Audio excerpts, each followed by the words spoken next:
How to draw a bird. Start with drawing a medium-sized circle. Then draw the tail as shown. And erase the line.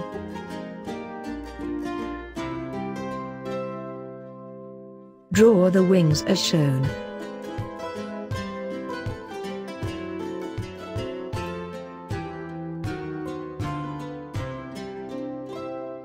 Then draw the legs.